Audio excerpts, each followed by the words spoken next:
Est-ce que tu pries tous les jours pour ton cœur? J'étais en train de travailler et cette question est montée dans mon esprit. Je me suis dit, j'arrête tout. Peut-être que quelqu'un a besoin d'entendre cette parole. Dans la prière, on va souvent mettre toute notre énergie à demander des choses matérielles à Dieu. Seigneur, je veux cette promotion. Seigneur, je veux cette voiture. Seigneur, je veux cette maison. Bref, toutes les choses à travers lesquelles la société a décidé de définir notre valeur, qui bien sûr n'est pas la vérité. Attention, je ne suis pas en train de dire que ces choses sont mauvaises, loin de moi cette pensée.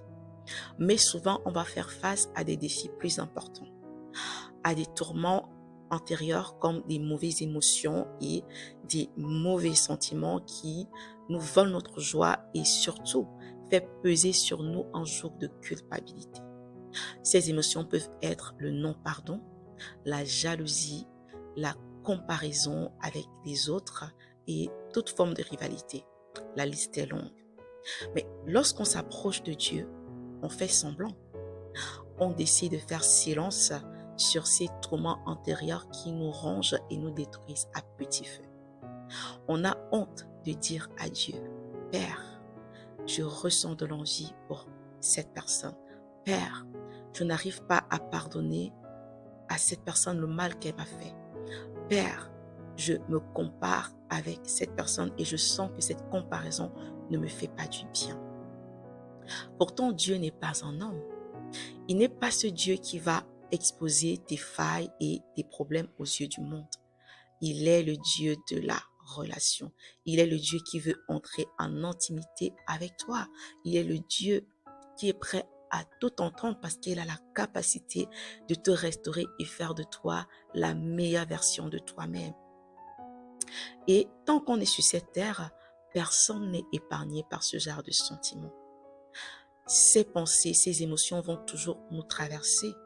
Mais la personne qui aura la victoire, c'est celle qui aura décidé de prier tous les jours et de manière intentionnelle pour son cœur.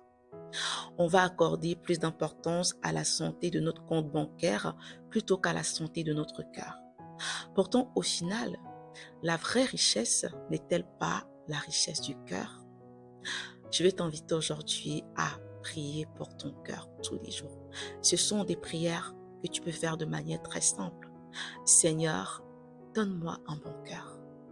Donne-moi un cœur qui n'envie personne. Donne-moi un cœur qui ne médite le mal sur personne. Donne-moi un cœur qui ne se compare à personne.